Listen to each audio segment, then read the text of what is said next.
तृतीय योग कर्म योग की चर्चा हम लोग कर रहे हैं। 21वें श्लोक की चर्चा चल रही थी, जहां पर भगवान श्री कृष्ण कहते हैं यद्यत आचरति श्रेष्ठः तत्तत् देवेतरो जनः स यत् प्रमाणम कुरुते लोकस्तदनु वर्तते। श्रेष्ठ पुरुष जो जो आचरण करता है अन्य पुरुष भी उसके ही अनुसार वर्तते हैं। वह पुरुष जो कुछ प्रमाण कर देता है लोग भी उसके अनुसार वर्तते हैं। और इसीलिए हमने इस संदर्भ में कहा था कि वह जो नेता है, जो नेतृत्व करता है, जो अन्य मनुष्यों को लीड करता है, उसका स्वयं का जीवन अनुकरणीय होना चाहिए। उसका स्वयं का जीवन और चरित्र शुद्ध होना चाहिए और उसका स्वयं का वह जीवन श्रेष्ठ होना चाहिए। तभी जो लोग उनका अनुसरण करते हैं वे प्रेरणा प्राप्त करेंगे। प्रेरणा केवल उपदेशों से प्राप्त नहीं होती है। जो उपदेशक हैं उनके चरित्र का बहुत बड़ा प्रभाव उन उपदेशों पर पड़ता है। स्वामी विवेकानंद ने इस बात को समझाते हुए कहा था, यदि कोई शिक्षक केमिस्ट्री, फिजिक्स, मैथमेटिक्स यह कोई विषय पढ़ाता है, भौतिक शास्त्र, रसायन शास्त्र, गणित, भूगोल, इतिहास, उस समय यदि शिक्षक का चरित्र उतना अर्थ नहीं रखता, उसका भूगोल में यदि बहुत अच्छा ज्ञान है तो उसका चरित्र कैसा भी रहे वह भूगोल अच्छी तरह समझा सकेगा। फिर भी कुछ न कुछ उसके चरित्र की असर उस विद्यार्थी पर पड़ेगी, परंतु फिर भी वह भूगोल सिखा तो सकता है। परंतु जहां पर जीवन की कला के बारे में संदर्भ है, जहां पर हम मूल्यों को अपने जीवन में लाने का प्रयत्न कर रहे हैं, जहां चरित्र निर्माण की बात है, जहां आध्यात्मिक मूल्यों को अपने जीवन में लाने का प्रयत्न करने की बात है, उस संदर्भ में जो उपदेशक है उसका चरित्र अत्यंत महत्व रखता है। इसीलिए स्वामी जी ने कहा बी एंड मेक, पहले स्वयं मनुष्य तुम महान बनो और फिर दूसरों को महान बनाओ। पहले स्वयं का चरित्र निर्माण करो, फिर दूसरों के चरित्र का निर्माण करने में सहाय रूप हो सकते हो। जिसका खुद का चरित्र निर्माण नहीं हुआ वह दूसरे के चरित्र निर्माण के लिए उपयोगी नहीं हो सकता। दूसरे किसी विषय पर वह अवश्य बोल सकता है और उसका कुछ प्रभाव भी पड़ सकता है, परंतु यह जो चरित्र निर्माण की जो बात है वहां पर उस उपदेशक के चरित्र की बहुत बड़ी असर इस शिष्य पर पड़ेगी, विद्यार्थी पर पड़ेगी। और इसलिए टीचर, ये जो शिक्षक हैं, ये बहुत बड़ी जिम्मेदारी हो जाती है उनकी, क्योंकि जाने अनजाने उनके चरित्र की असर विद्यार्थियों पर पड़ती है। और इसीलिए उनका चरित्रवान होना अत्यंत महत्वपूर्ण है। नेताओं का चरित्र ठीक होना अत्यंत महत्वपूर्ण है। क्यों? लोग उन्हीं के पास से सीखेंगे।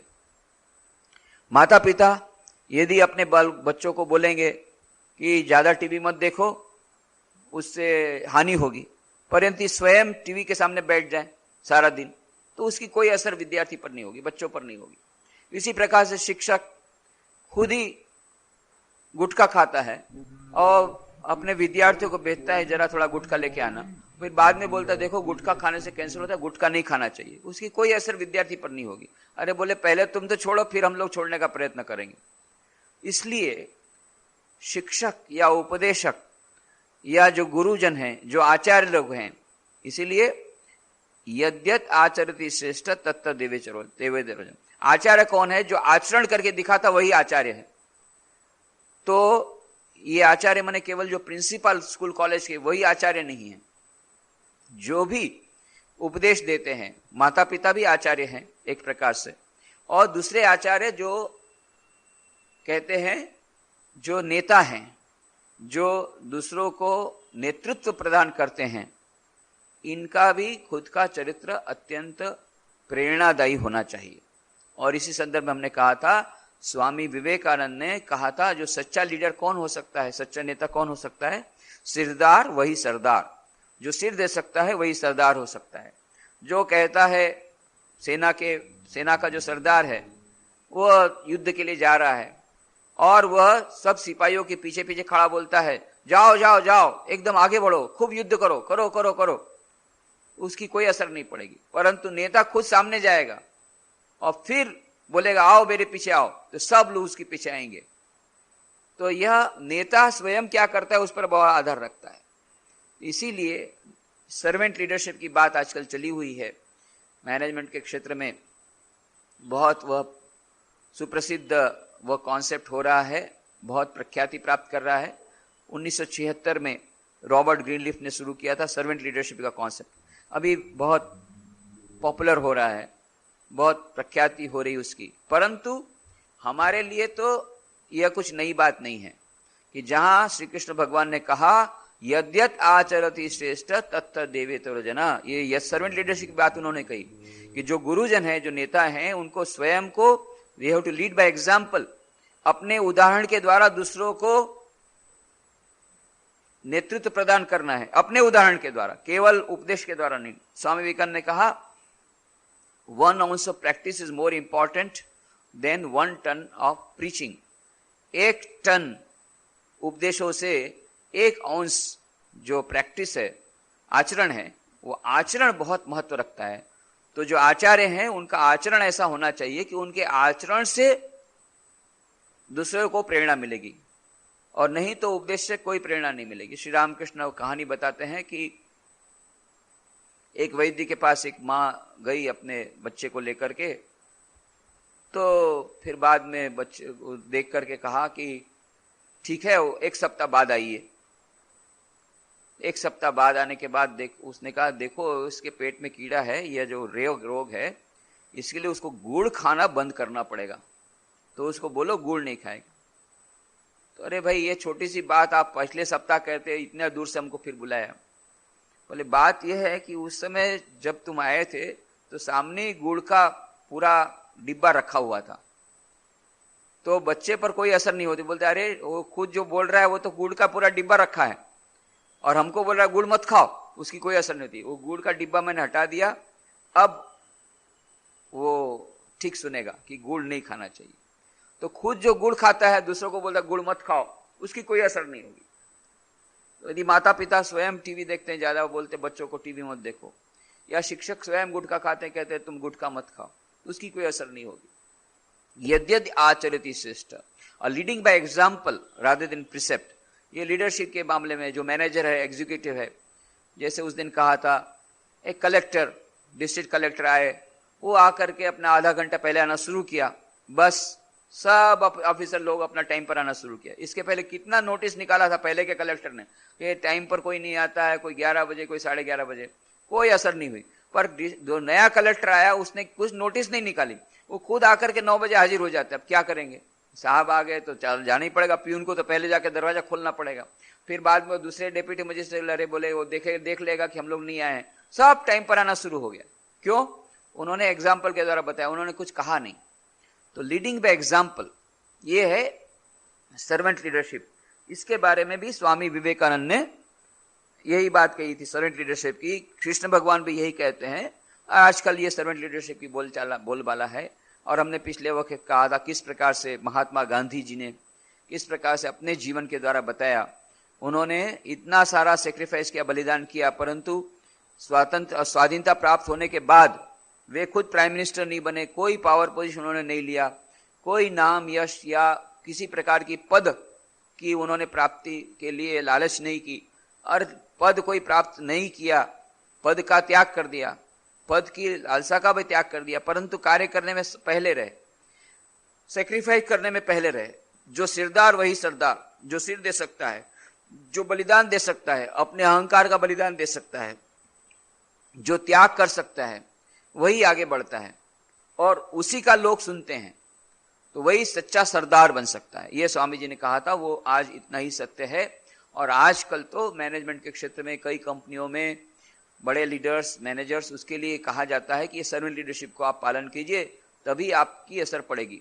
पहले के जमाने में ये सब की जरूरत नहीं थी, वो सब हायर एंड फायर मेथड था कि ठीक है तुम काम नहीं करोगे तुमको नौकरी से निकाल लेंगे।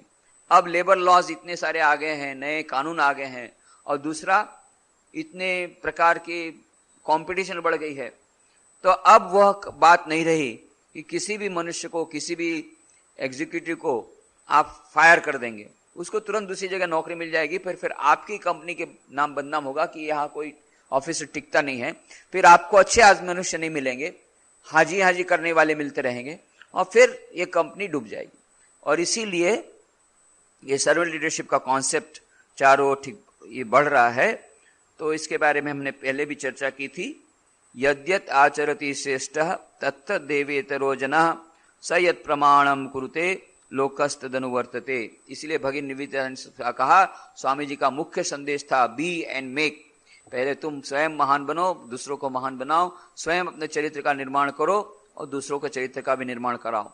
ये सिस्टर निवेदिता ने स्वामी विवेकानंद के संदेश को ये जगत के समक्ष रखा और उन्होंने स्वयं अपने जीवन में करके बताया। स्वामी विवेकानंद ने एक प्रेरणादायी पत्र लिखा कि कौन है जो बलिदान करना चाहता है। आज हमको विश्व में ऐसे बलिदान की आवश्यकता है जिसके द्वारा विश्व का कल्याण होगा। कौन यह पुकार सुनेगा? और सिस्टर निवेदिता ने पुकार सुनी। मिस मार्गरेट नोबल, उन्होंने पुकार सुनी। शिक्षिका थी, साधारण शिक्षिका इंग्लैंड में, परंतु सब कुछ छोड़ करके आई भारत माता के लिए सब कुछ छोड़ दिया। भारत में जो नारी शिक्षा के लिए उन्होंने अपना सर्वस्व जीवन दे दिया। स्कूल, पहले तो लड़कियों की स्कूल शुरू की। उस समय स्वाधीनता आंदोलन में जितने क्रांतिकारी थे उन लोगों को बहुत प्रेरणा प्रदान की। ब्रिटिश होने के बावजूद ब्रिटिशर्स के विरुद्ध में जो लड़ाई थी, जो जिहाद, जो लड़ाई, जो युद्ध छोटे पैमाने पर शुरू हुआ था और जो क्रांतिवीर ब्रिटिश के विरुद्ध काम कर रहे थे, उनको सिस्टर निवेदिता ने बहुत प्रकार से प्रेरणा प्रदान की और सहयोग प्रदान किया। केवल प्रेरणा नहीं परंतु एक्टिव सपोर्ट, एकदम उनको पूरा समर्थन दिया, उनको सहयोग दिया। तो इस प्रकार से स्वामी विवेकानंद भी मानते हैं, माशा ये जितने भगवान श्री कृष्ण भी मानते हैं कि यद्यत आचरति श्रेष्ठ तत्त देवेतरो जनः स यत् प्रमाणम कुरुते लोकस्तदनुवर्तते। और फिर श्री कृष्ण भगवान कहते हैं, तुमको मैंने जनक का तो उदाहरण दिया कि जनक किस प्रकार से ये कार्य केवल निस्वार्थ कार्य करके बिना किसी अन्य साधना के किस प्रकार मुक्ति को प्राप्त कर गए, सर्वोच्च स्थिति को प्राप्त कर गए। तो यह कर्म योग ये बहुत महत्वपूर्ण है।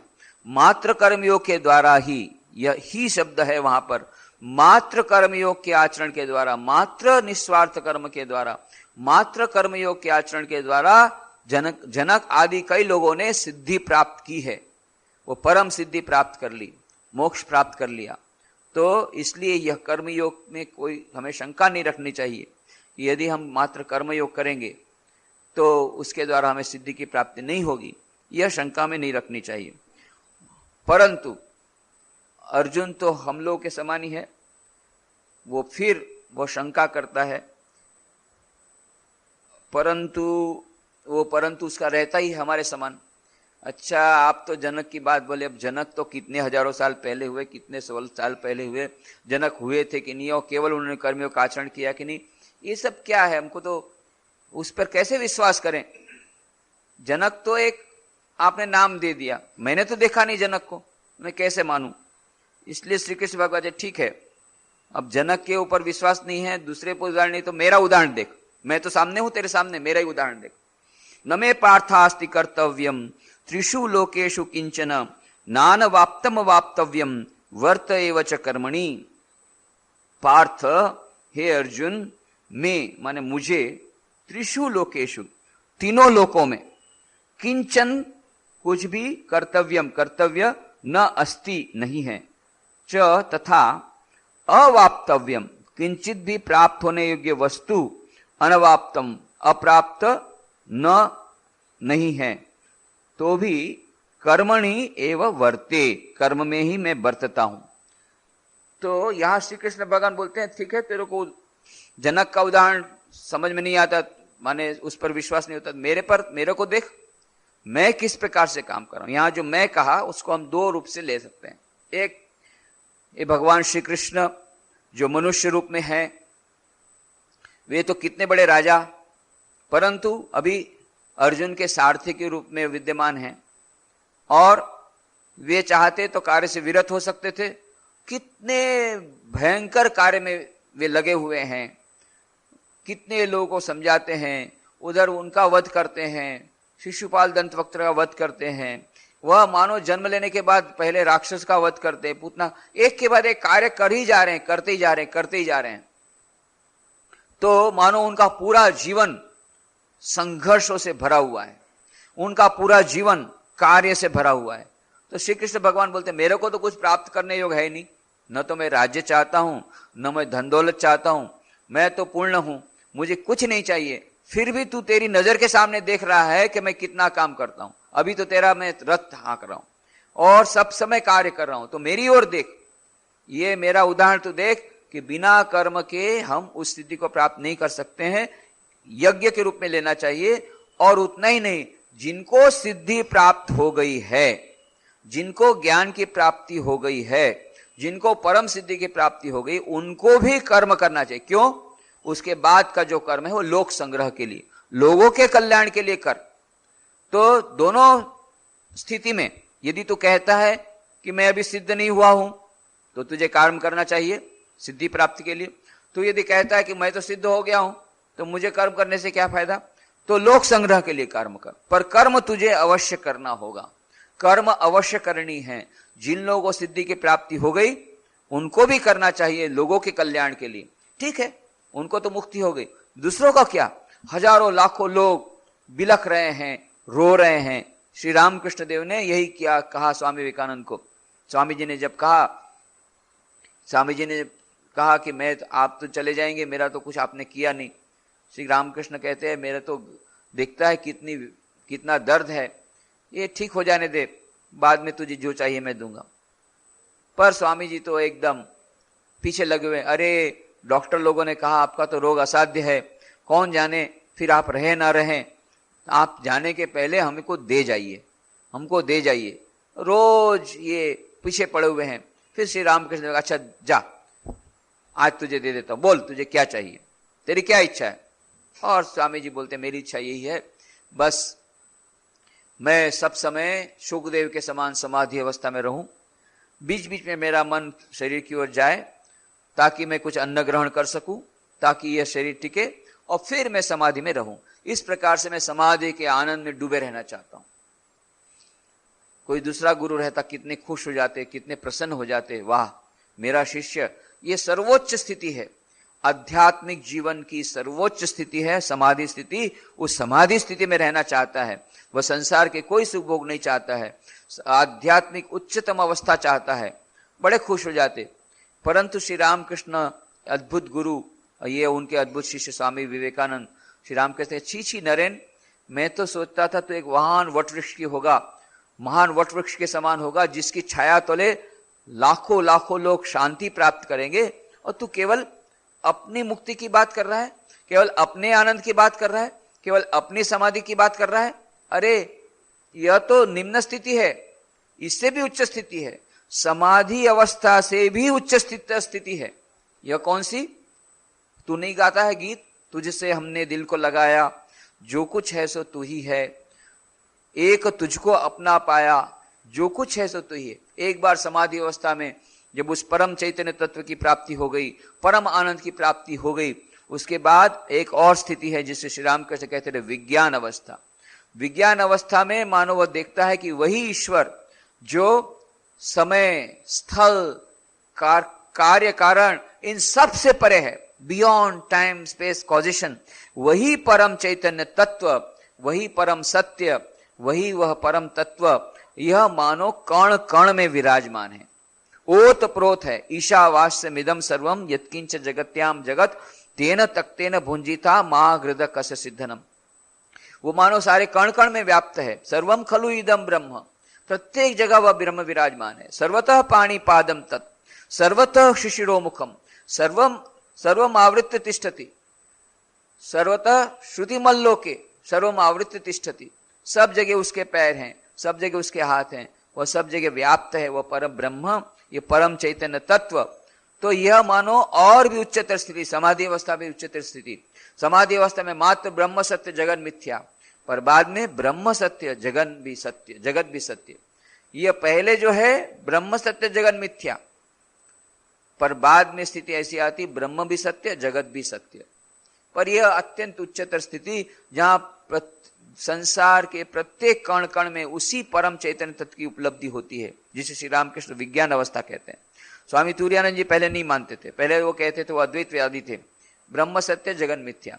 परंतु महासमाधि के समय कुछ समय पर उन्होंने कहा, यही बात उनके मुख से निकली, ब्रह्म सत्य जगत सत्य, सत्य सत्य प्रतिष्ठितो।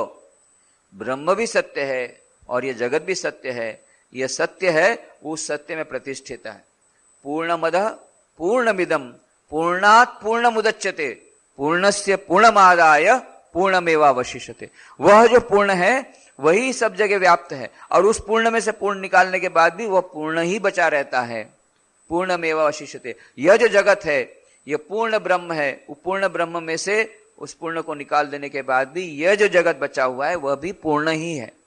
तो वह पूर्ण की ही छाया है या पूर्ण का अंश है, या कुछ कहते हैं यह वही पूर्ण है, पर हमें वह नहीं दिखता, हमारी नजरों से वो समझ में नहीं आता। ये अलग बात है, हमारी स्थिति अलग है, परंतु यह हमारी दृष्टि का दोष है, जगत में दोष नहीं। यदि हम उस प्रकार से देखें तो जिसको भ्रम हो गया है वह तो वो सांप देखता है, पर जिसका भ्रम दूर हो गया वो देखता नहीं, वह रस्सी है।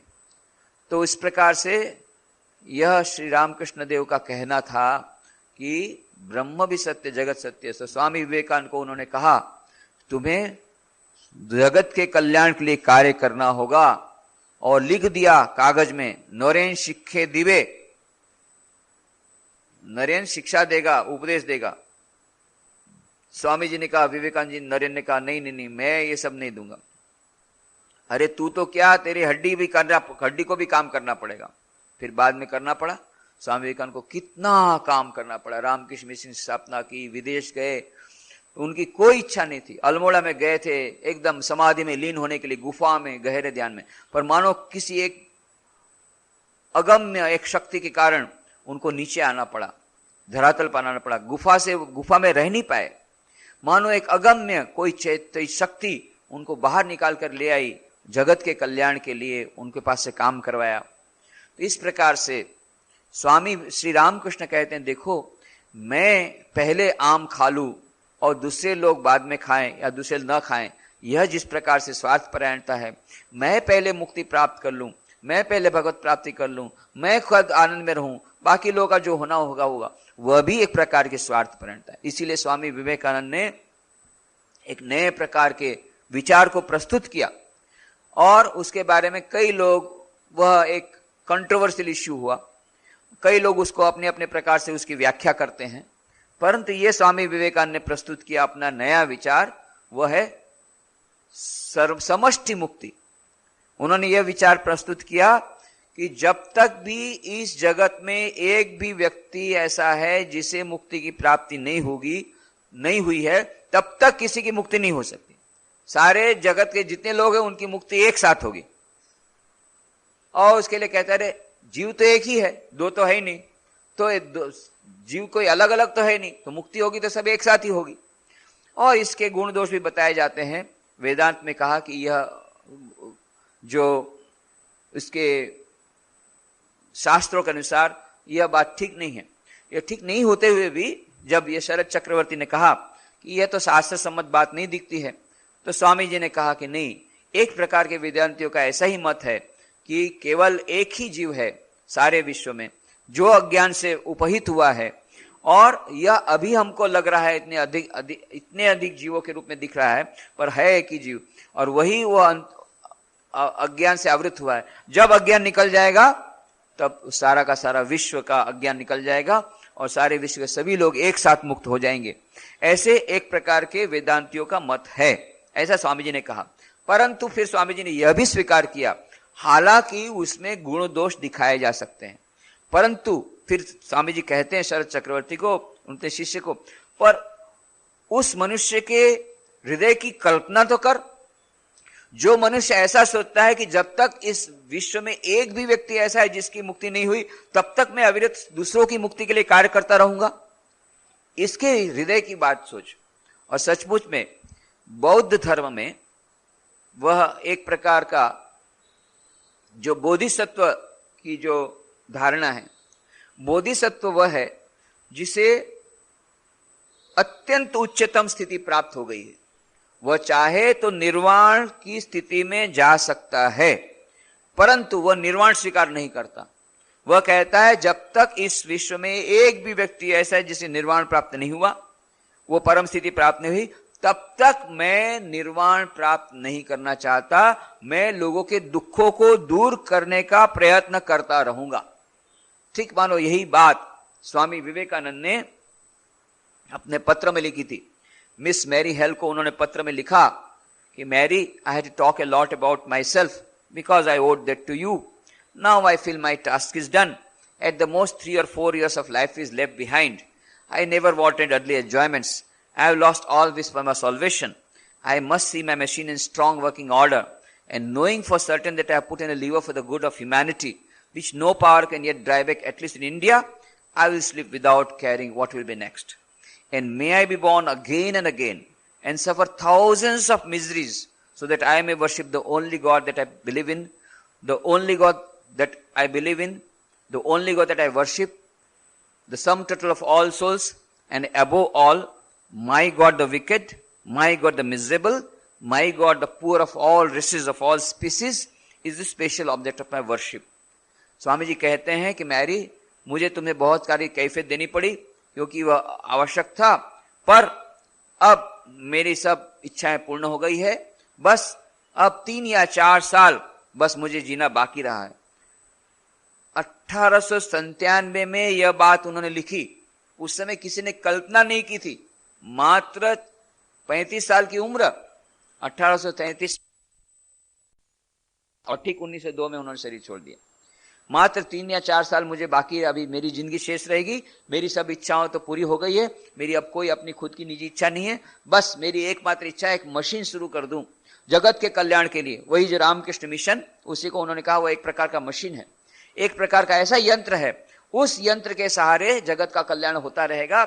ऐसा यंत्र एक प्रारंभ कर देना चाहता हूं। बस उसके बाद जैसे ही यंत्र प्रारंभ हो गया, फिर मैं एकदम हमेशा के लिए सो जाऊंगा। I will sleep without caring what will be next. एकदम गहरी नींद में सो जाऊं। परंतु फिर बाद में बोलते हैं, और मैं मर तो जाऊंगा, परंतु मैं बार बार जन्म लेना चाहता हूं। May I be born again and again. मैं बार बार जन्म लेना चाहता हूं और हजारों दुखों को सहन करना चाहता हूं। May I be born again and again and suffer thousands of miseries. क्यों? So that I must worship the only God that exists, the only God that I believe in, the sum total of all souls. ताकि मैं उस ईश्वर की सेवा कर सकूं, उस ईश्वर की पूजा कर सकूं जो समष्टि के रूप में प्रत्येक मनुष्य के भीतर में विराजमान है। उन ईश्वर की सेवा करने के लिए, मनुष्यों के भीतर में जो ईश्वर है उनकी सेवा करने के लिए मैं बार बार जन्म लेना चाहता हूं, हजारों दुखों को सहन करना चाहता हूं। ये मानो जिस प्रकार से बोधिसत्व की जिस प्रकार से कल्पना है, बोधिसत्व का जिस प्रकार का संकल्प ये स्वामी विवेकानंद मानो यह बोधिसत्व का आदर्श हमारे सामने रखते हैं। सिस्टर निवेदिता ने कहा कि स्वामी विवेकानंद जब निवेदिता को ब्रह्मचर्य दीक्षा दी, तब उन्होंने कहा सब तुम लोग भी बुद्ध स्टेट को प्राप्त करो। बुद्ध भगवान कोई व्यक्ति नहीं थे, वो तो एक महान अवस्था है। तुम सभी उस बुद्ध अवस्था को प्राप्त करो जिसमें कि हमारा एकमात्र लक्ष्य लोग सबका कल्याण, सभी के दुखों का दूर करने का एकमात्र संकल्प, और निर्वाण की भी इच्छा का भी त्याग, मुक्ति की इच्छा का भी त्याग, यह सबसे बड़ा त्याग।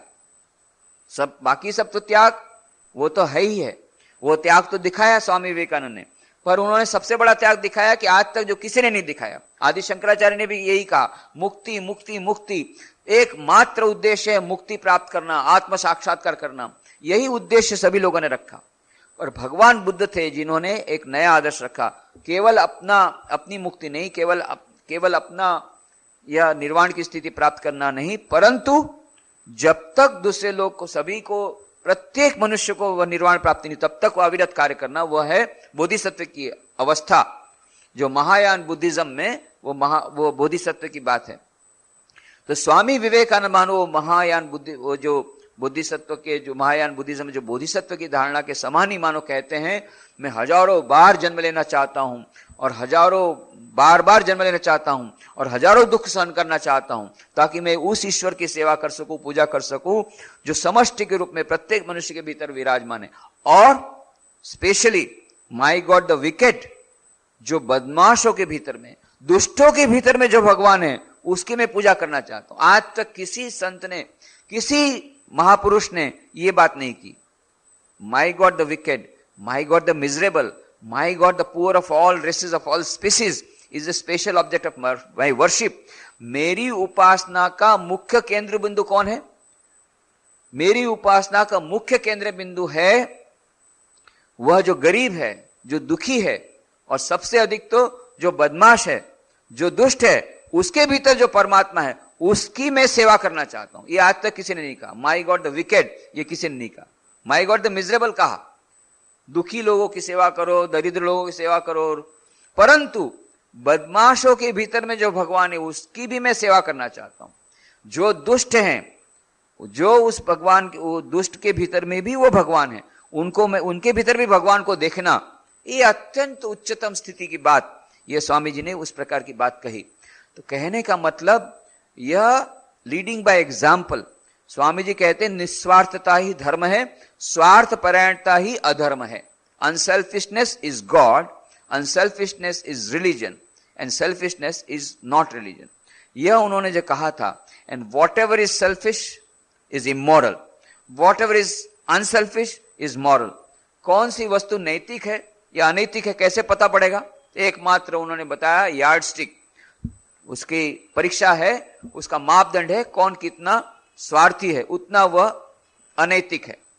तो नैतिकता और अनैतिकता को स्वामी विवेकानंद ने स्वार्थपरायणता, अस्वार्थ और निस्वार्थता के रूप में रखा। उसी प्रकार से धर्म की व्याख्या उन्होंने करते हुए कहा unselfishness is the test of religion. निस्वार्थता ही स्वार्थ, यह जो धर्म का एकमात्र मापदंड है। तो यह स्वामी विवेकानंद ने अपने खुद के जीवन के द्वारा और उपदेश के द्वारा बताया कि यह स्वार्थपरायणता का त्याग, सूक्ष्म स्वार्थपरायणता। एक तो स्वार्थपरायणता है कि मैं केवल आम की सीजन आ गई, अभी आई नहीं है, बहुत अच्छा आम मिला, अरे भाई आम तो मिलना बहुत मुश्किल है, अभी मीठा वाला आम मिला, चलो मैं अकेला खा लूं। परंतु नहीं, यह आम आजकल अभी तक नहीं आया है, मीठा आम तो बाद में मिलेगा नहीं, चलो 10 लोग मिलकर के सब लोग एक एक टुकड़ा खा लें, हमारे मित्रों के साथ हम उसको शेयर करें। यह है निस्वार्थता।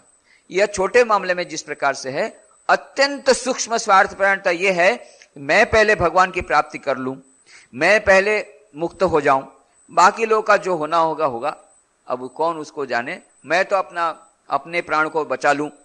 यह स्वामी जी बोलते हैं यह भी एक प्रकार की सूक्ष्म स्वार्थपरायणता है, इसका भी त्याग। स्वामी विरजानंद जी महाराज स्वामी विवेकानंद के जो पहली बार उन्होंने 4 सन्यासी शिष्यों को, 4 युवकों को सन्यास दीक्षा दी, उसमें से एक स्वामी विरजानंद जी। तो स्वामी विरजानंद ने कहा मैं तपस्या करने जाना चाहता हूं, पर स्वामी विवेकानंद का नहीं, तुमको जगत के कार्य में कार्य करना होगा, तुम प्रचार के लिए जाओ। बोले अभी तो मैं जानते ही क्या हूं, पहले मैं ज्ञान प्राप्त करूंगा तब तो जाकर के 2 लोगों को बताऊं। तो उन्होंने कहा यही बताओ कि तुम्हारे में ज्ञान नहीं है, इतना ही बताने से हो जाएगा, पर जाना पड़ेगा। उन्होंने उनको जबरदस्ती कार्य में लगाया, कर्मयोग में लगाया स्वामी विवेकानंद ने। क्यों? उन्होंने, उनकी रुचि यही थी कि नहीं, मैं केवल ज्ञान और भक्ति के द्वारा और ध्यान के द्वारा ही उस ईश्वर की प्राप्ति करना चाहता हूं, मुझे कर्म करने की बिल्कुल ही भी इच्छा नहीं है। ये कर्म तो मानो हमें घसीट करके उस सांसारिक धरा पर ले आएगा।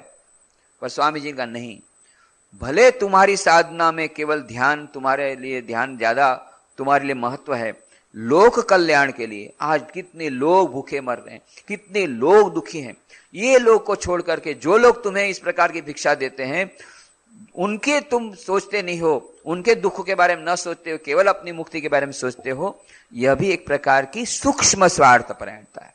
तो इसका भी त्याग करो। यह अत्यंत उच्चतम आदर्श श्री रामकृष्ण और स्वामी विवेकानंद ने प्रस्तुत किया, जहां श्री रामकृष्ण देव विज्ञानवाद की बात करते हैं, जहां स्वामी विवेकानंद समष्टि मुक्ति की बात करते हैं, जहां स्वामी विवेकानंद बोधिसत्व के आदर्श को हमारे सामने प्रस्तुत करते हैं, परंतु यह उन्होंने रखा अपने स्वयं के उदाहरण के द्वारा। स्वामी विवेकानंद ने खुद ने कहा कि मैं भले मर जाऊं, it may be, Eric Hammond को उन्होंने कहा, it may be that I shall find it good to get outside of this body, to cast it off like a disused garment, but I shall not cease to work. I shall inspire men everywhere until the world shall know that it is one with God. Swami ji ने कहा Eric Hammond को, ऐसा हो सकता है कि मैं इस शरीर को पुराने वस्त्र की माफिक त्याग दूं, परंतु मैं अविरत कार्य करता रहूंगा जब तक इस पृथ्वी में एक भी मनुष्य ऐसा है जिसे उस दिव्यता की प्राप्ति नहीं हुई है, उस अनंत सुख, अनंत ज्ञान, अनंत आनंद की प्राप्ति नहीं हुई है, तब तक मैं अविरत कार्य करता रहूंगा। तो मानो स्वामी जी ने अपने खुद के उदाहरण के द्वारा प्रस्तुत किया है। इस प्रकार से श्री कृष्ण भगवान, उन्होंने उदाहरण प्रस्तुत किया, देखो मुझे करने को कुछ नहीं है, त्रिषु लोकेशु किंचन, तीनों लोकों में मुझे प्राप्त करने के लिए कुछ भी बाकी नहीं है, और फिर भी मैं अविरत कार्य कर रहा हूं। अभी तुम्हारा सारथी बना हूं और सारथी बनकर के तुम्हारे साथ काम कर रहा हूं, नहीं तो मुझे प्राप्त करने योग्य कुछ भी नहीं है, कुछ भी बाकी नहीं रहा जिसको मुझे प्राप्त करने की इच्छा है।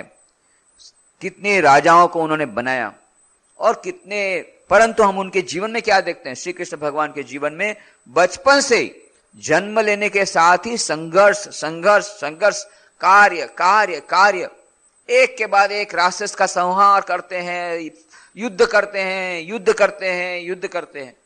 कितने राक्षसों का संहार किया, बचपन से ही राक्षस का संहार करते आ रहे हैं, और ये सब चल रहा है, अद्भुत कार्य। तो श्री कृष्ण भगवान जब कहते हैं कि मेरा खुद का उदाहरण देख अर्जुन, मैं कैसा कार्य में हूं, मैं चाहूं तो मुझे तो कुछ प्राप्त करने योग्य नहीं, फिर भी मैं लोक संग्रह के लिए, लोग नहीं तो ये कहेंगे अरे जब यही काम नहीं करे तो हम क्यों काम करें भाई। वो ये समझ नहीं पा रहे हैं कि मैं इन सब से परे हो गया हूं, वो भी मेरे को समझ देंगे अरे भाई हम लोग भी काम नहीं करेंगे, वो तमोगुण में आवृत हो जाएंगे।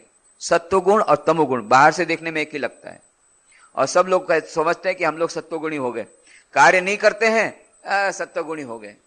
अरे यह तो आलस्य है, ये घोर तमोगुण है। रजोगुण है काम करना। इसलिए स्वामी विवेकानंद ने कहा अभी हम लोग के देश में ये सत्वगुण के नाम से तमोगुण वाले बहुत हो गए हैं, पहले तो इन लोगों को कार्य में लगाओ। एक मनुष्य जब जा रहे थे परिव्राजक रूप से, देखा एक मनुष्य ध्यान करने बैठा है और जोर जोर से झोंके खा रहा है, नींद कर रहा है, नींद ले रहा है। तब स्वामी जी ने कहा अपने गुरु भाई अखंडानंद जी को, उठा उसको, लगा दे, उसको हल के साथ जोत दे, उसको थोड़ा सा हल जोते, वो बैल के बदले उसको लगा काम में, थोड़ा सा खेत वेत करेगा, कुछ काम करेगा, तब उसका जो ये जो तंद्रा का भाव कुछ कम होगा, ये जो तमोगुण है दूर होगा, तब उसमें रजोगुण आएगा, फिर बाद में सत्वगुण आएगा। सत्वगुण तो बहुत बड़ी बात है, पर हम लोग सोचते हैं कि हम लोग काम नहीं कर रहे हैं, हम लोग सत्वगुण में आ गए। श्री राम स्वामी जी बोलते हैं ये सब मन से निकाल दो। अभी हमारे देश में रजोगुण की बहुत आवश्यकता है। आज स्वामी जी रहते बहुत खुश होते कि जो बात उन्होंने कही, उस समय सभी तमोगुण में फंसे हुए थे, कोई पढ़ना नहीं चाहता, कोई आगे बढ़ना नहीं चाहता। अरे बोले क्या होगा, दुनिया तो 3 काल में मिथ्या है, क्या होगा करियर डेवलप करके। पर आज सभी लोग दौड़ रहे हैं, एकदम दौड़ रहे हैं, काम कर रहे हैं, डे एंड नाइट काम कर रहे हैं, रात दिन परिश्रम कर रहे हैं। तो कम से कम रजोगुण आ गया है, पर ये रजोगुण से केवल नहीं होगा, इससे आगे और है सत्वगुण, ये लाना पड़ेगा। पर इतना आ गया, तमोगुण के बदले अब रजोगुण में तो आ गए हमारा देश के बहुत सारे लोग। ये एक बहुत अच्छा उसका यह परिणाम है। स्वामी जी ने बार बार कहा उठो जागो, जब तक लक्ष्य प्राप्त हो जाए तो रुको मत, काम करो, कार्य करो, work work work unto death. तो यह एक ऐसा हुआ है, अभी डायनामिज्म आ गया है, अभी रजोगुण आ गया, अब उससे ऊपर उठना होगा। कम से कम तमोगुण तो बहुत अधिक कई मात्रा में कम हुआ है। पहले उस समय स्वामी जी जब थे उस समय के जमाने में बहुत सारा देश तमोगुण से ढका हुआ था, अभी कुछ कुछ रजोगुण आ रहा है, तो यह अच्छी बात है। परंतु स्वामी जी ने खुद ने कहा वह उच्चतम स्थिति है तो सत्वगुण से भी परे की स्थिति, त्रिगुणातीत स्थिति, वह स्थिति प्राप्त होते हुए भी श्री कृष्ण भगवान की भी ऐसी स्थिति है। वे तो स्थित प्रज्ञ हैं, उनको कुछ करने को बाकी नहीं है, परम ज्ञानी है, उनको मुक्ति प्राप्त करने की बात नहीं, फिर भी वे कठोर परिश्रम करें। क्यों? एग्जाम्पल, यदि मैं कार्य करना छोड़ दूं अर्जुन, तो समस्त लोग मेरा ही बोलेंगे, अरे ये तो खुद काम नहीं करते, हम लोग क्यों काम करें, बैठे रहो, निठल्ले बैठे रहो। ये it will send A wrong message, ये हमारा संदेश, ये मेरा वो लोग ठीक से समझ नहीं पाएंगे, इसलिए मैं कार्य कर रहा हूं, नहीं तो मेरे को कुछ प्राप्त करने योग्य नहीं, फिर भी मैं अविरत कार्य करता हूं। यह श्री कृष्ण भगवान जो अभी राजा के रूप में जो है उनको हम देखें, और यदि श्री कृष्ण भगवान को हम भगवान के रूप में माने तो हम क्या देखते हैं, ईश्वर को तो कुछ काम करने को बाकी नहीं, उनको तो वे तो आप तो काम है, उनको प्राप्त करने क्या है, अरे उनको तो कुछ प्राप्त करने योग्य कुछ है ही नहीं, उनके तो कुछ ऐसा नहीं है कि जो उनकी इच्छा बाकी रहेगी जब पूर्ण हो। उनको कार्य कब करते हैं, जब हमको इच्छा होती है, कोई भी कार्य। आज हम रसोई बनाते हैं, क्यों? हमको खाने की इच्छा हुई इसलिए रसोई बनाने का कार्य किया। यदि खाने की इच्छा नहीं है तो क्यों रसोई बनाएंगे भाई? कोई भी कार्य जब करते हैं तो उसके पीछे इच्छा होती है। भगवान को तो कोई इच्छा ही नहीं, सब इच्छा तो उनकी पूर्ण हो गई है, तो क्यों कार्य कर रहे हैं? यह एग्जाम्पल रखने के लिए श्री कृष्ण भगवान बोलते हैं, तो उनको हम भगवान के रूप में माने, एक तो मनुष्य के रूप में माने तो भी उन्होंने बहुत कार्य किया, भगवान के रूप में माने तो देखते हैं किस प्रकार का कार्य चल रहा है सारी सृष्टि में। सूर्य अपना कार्य कर रहा है, चंद्र अपने कार्य कर रहे हैं, तारे नक्षत्र अपने कार्य कर रहे हैं, वायु बह रही है, अग्नि अपना कार्य कर रहा है, कितने प्रकार के नेचुरल फोर्सेस कार्य कर रहे हैं, कितना सारा और कितनी बढ़िया से चल रहा है। एक भी क्षण के लिए यदि वायु बंद हो जाए कि चलो भाई आज संडे है, हॉलीडे, तो चलो आज थोड़ा आराम करें, यदि वायु बहना ही बंद कर जाए तो सब खत्म हो जाएंगे। नो हॉलीडे, कोई रविवार उसके लिए नहीं, कोई हॉलीडे नहीं है वायु के लिए। ये जितने वायु बह रहा है, अग्नि है, ये जितने जितने नेचुरल फोर्सेस भगवान ने बनाए, ये सब अविरत कार्य करते हैं। इन प्राकृतिक सब जो माध्यम है, प्राकृतिक फोर्सेस, जो बल है, प्राकृतिक बल, ये प्राकृतिक जो बल है, जो इस ऊर्जा है, उनके माध्यम से जो कार्य चल रहा है वो अविरत कार्य चल रहा है। तो भगवान को यदि भगवान यहां कहते हैं कि न मे पार्थास्ति कर्तव्यम त्रिषु लोकेषु किंचन नान वाप्तम वाप्तव्यम वर्त एव च कर्मणि। हे अर्जुन, यद्यपि मुझे तीनों लोकों में कुछ भी कर्तव्य नहीं है, तथा प्राप्त होने योग्य वस्तु कोई भी ऐसी नहीं है जो अप्राप्त है, फिर भी मैं कर्म में बरतता हूं। क्यों? यह उदाहरण के लिए। तो यह हम लोगों ने यह गीता की चर्चा अभी हमने 22वें श्लोक की पूरी की। अब आगे की चर्चा अगले रविवार को नहीं, उसके बाद वाले रविवार को हम जारी रखेंगे। आज यही समाप्त करें।